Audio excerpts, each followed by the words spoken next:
Okay, and I think the Power Hour continues. Yes, it certainly does with Ashley Weeder. Hi, Ashley. Hi, Jenai. How are you? I'm doing really well. How are you? I'm well. I'm well. I mean, what an amazing day. Yes, It's truly yeah. phenomenal. And of course, we're here in Chicago, and we have I checked in my garden. We have 14 inches of snow in the garden, so Oh my gosh. it's a winter wonderland out there. Yep. Well, a good day to stay in and learn about Chicago dance history, right? It is a really good day to do that. Well, I'm so glad to talk with you. You are, of course, the artistic director of the Joffrey Ballet, and probably many people also know that you were once a dancer in the company as well. And I want to start there. I'm wondering, maybe what did you learn about the company and its culture while a dancer that became important to know as its director? I mean, I'll try to get to the core of it, but I was in the Australian Ballet, and Gerald Alpino, Marilyn Rowe had invited Gerald Alpino to come to Australia and do Suite Sanson.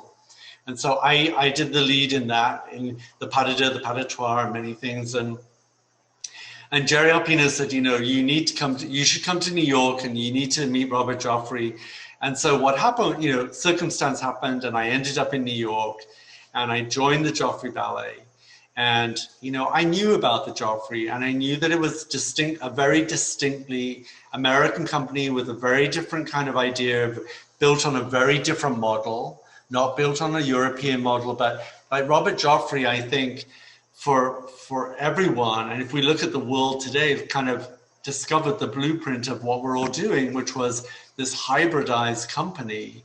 And I think that my years in the Joffrey, working with Robert Joffrey and Gerald Alpino, they were so informative and really informative about American dance.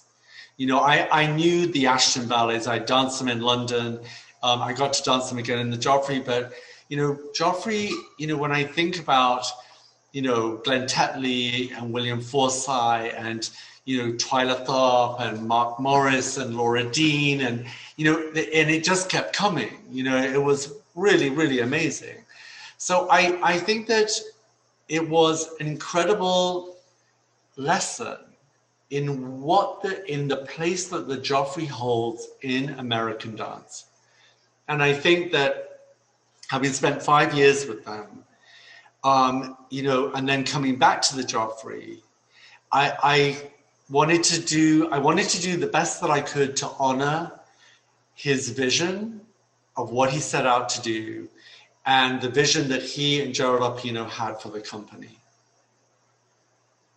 And as you said, Robert Joffrey and Gerald Arpino built this company on a different model than other ballet companies in the past.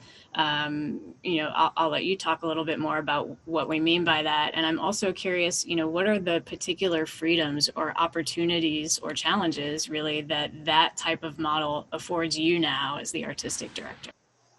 So I think, if we look at Robert Joffrey, I think it's interesting, and especially at this time when we're talking a lot about inequity in the arts in the world.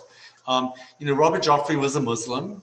He, his parents were immigrants. He came to America. He started a company. He wanted to be a director. And I think that, for Robert Joffrey, and I remember him saying this, that, a good dancer is a good dancer. And it's not about their height, their weight, their color, it's about being a great artist. And so I think that his eye was always looking at that. And over the years, the diversity that the Joffrey has had has been incredible. There have been so many amazing dancers that have come through the Joffrey, white, black, brown dance. It's really something. And I think that, when we look at where we are today, these conversations and these actions are actually more important than ever. Yeah, yeah, absolutely. And just to stick in this era just a little bit longer, you know, what we're trying to do overall with CDHP is hear these histories and these stories firsthand from as many people as possible. And unfortunately, it's not possible with Mr. Joffrey or Mr. Arpino. So then I try to get the second generation histories from them. Can you just spend a minute and tell us what each of those men were like? I mean, I just think they were extraordinary people, and honestly, like, it is such a privilege to have worked with them and to have known them and to have, listened to them. And they were very different men. Jerry was really a high flyer. He was feisty and energetic in the studio, and his real place was in the studio creating work. And Robert Joffrey had this enormous appetite for dance, and it was, whether it was classical ballet, whether it was, American, European, contemporary. And I think that,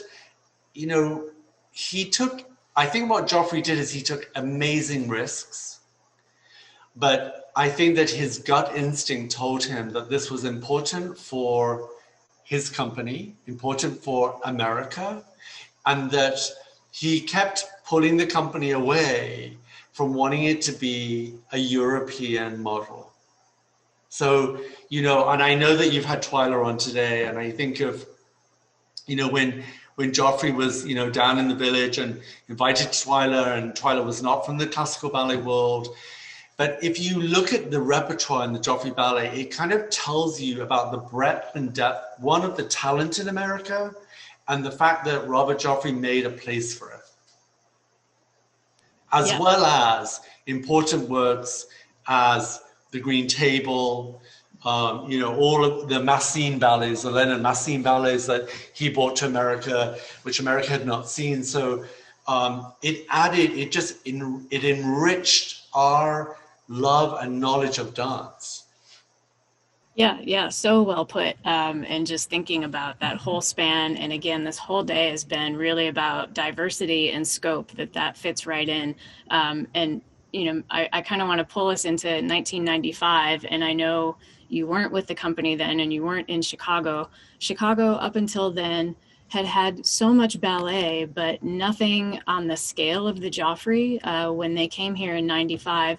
And I'm wondering what's your opinion on why was Chicago such a good fit for the Joffrey at that time? I think it's interesting because I think that, we know that the company were having huge financial issues at the time. And I think that, in New York, there were so many companies that were being funded by the same bodies of support. So looking for a place for the Joffrey, and I think if you look at the history of the Joffrey, and I think of one particular man, Bruce Sagan, who first presented the Joffrey when it was a fledgling company. And I think that, Bruce is still on the board. There are great Chicagoans that I think they look at their city, they love their city, and they're like, what do we need to complete the idea of really a really important art scene. And so I think that taking the Joffrey, the people that made the commitment to bring the Joffrey to Chicago and take care of the Joffrey and say, we are going to see this company survive. I think it is one of the greatest gifts that the Joffrey's ever been given. And I hope that in return, we can give back to the city that gave us a second chance. Because I think it's been an amazing journey, because this is now our 25th anniversary of being in Chicago. And with that, so many great things came along, starting an academy, a huge community engagement program, and really being a participant in our city, more than just some beautiful performances. We have a greater work to do. Yeah, you're doing my job for me yet again, because I was just about to ask, can you help me situate the Joffrey in the larger community here in Chicago, and talk about some of those ways that, as you say, giving back at this point? I mean, I think the one thing that I have learned about Chicago, which I think is a truly beautiful thing and a very important thing, is that the act and art of collaborating seems to be very open and very fluid, and people want to engage. And so, the fact that we have many programs in the Chicago public school system, we also have, so many other programs. Then we have, a pre-professional program in the academy. But over our time, we have interacted with, many organizations here, with some pretty exciting projects. And so, whether it's the Harris Theatre or the MCA or the auditorium and now the Lyric Opera and the CSO, I think we just want to be a really good arts partner for Chicago, because the strength of all of us is what is the core of this city. Yeah, absolutely. I asked this question of Robert Battle, so maybe it's just becoming one of my artistic director questions. But I'd love to hear your answer to this. When you're looking for what do you look for when you look for a new work for the company? I think it has to be, where are we in our form? How do we want to move the form forward? What can we engage and educate with not only our organization, but also the public, so that we are able to take, a step forward, that we need to do a really good job so that other people embrace the work that we're doing. And I think that then that what that does is that there's a trickle down effect of people then becoming acceptable of, well, I don't know about this, but I want to go see it. And I want to see the Joffrey regardless of whether I know the repertoire. And I would say that in Chicago, because I'm a big theater lover, is that Chicago has created so much content in the arts world that has gone across the globe. So I think that you nurture where we are, where we want to go to, and how are we going to get there, and always looking at mission and excellence. Yeah, definitely. And you're starting to reference something, the hardest for Chicago Dance History Project, one of the hardest populations for us to document is the audience, in fact. But you seem to have like a relationship, and with all of your touring and other cities too, I'm wondering, how would you characterize the Chicago ballet audience and the audience for the Joffrey? I mean, I believe that you earn your accolades. You have to show people that you're the real deal, that you're serious about what you're doing, and that you really want them to believe in the art form. And I do think that, because probably the love of theater and opera and music and, it goes on, is that I've gotten to know so many leaders in Chicago. And I think hearing them all together has made us able to kind of rev up a dance community, which I think was always there, but I think that community has grown exponentially over the years. And I also do really want to shout out for La Lubavitch and, Jay Frankie and David Harrow for starting Chicago, the dance festival, because I think that giving access to people is one of the most critical things we can do. And the Chicago Dance Festival really did that. And so for 10 years, it was pretty amazing. And I think there are so many bodies that all have a responsibility and are all part of the success of growing the dance scene in Chicago. Yes, absolutely. We started our day out with Lar Lubavitch, and as we're coming to a close here, I'm glad that you brought it back around to him. Really quickly, you know, everybody's sort of reimagining, and the Joffrey is no exception. What's next for the Joffrey?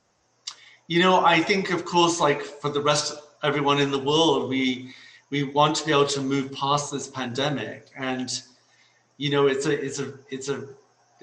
terrible state of affairs. You know, I think that we've lost so many people around the world, and so it has affected us all. But I think that in terms of the Joffrey, you know, we have tried to use this time as a time to kind of learn, listen, and we've created new work within the guidelines of public health and social distancing. And so I think that, you know, there's one thing about the Joffrey that has always been there from its inception. It is a nimble organization that can turn on a dime. And so, you know, if I think of Robert Joffrey and the station wagon and the six dancers that toured America, you know, they used to be called the Johnny Appleseeds of dance because they spread dance everywhere. So I think that the future for us is that things are going to change. You know, I think that we've all had to look at our world and say, how do we include as many people that want to be a part of it, a part of dance in particular? And so I think that new work, relative work, I think more stories that pertain to America, pertain to Chicago. You know, I think that the European model served a really good purpose, but I think that, you know, America is not a young country anymore. And so I think that we have so many great stories here, and there's so much talent here, you know, choreographically, musically, artistically, you know, and I think that we want to embrace that at a deeper level and widen our audience and widen our repertoire and our understanding of how broad dance can be. And I think that I go back to Robert Joffrey because I think that he saw how beautiful and broad dance could be. Yeah, very well said. I look forward to seeing that happen with the Joffrey. It's been a real pleasure to speak with you, Ashley, and I hope we can continue the conversation again soon. Absolutely. And I just want to congratulate everyone, because I think it's really important that we document the history of our cities and our people and where we are. And so I really applaud you for putting today's marathon together. Thank you. Thank you so much for being a part of it. Thank you very much. And let's just hope that 2021 is a better year for all of us. Yes. Yes. Amen. All right. Well, I hope to speak with you again soon. Absolutely. What a pleasure. Thank you so much. Bye-bye. Bye, everyone.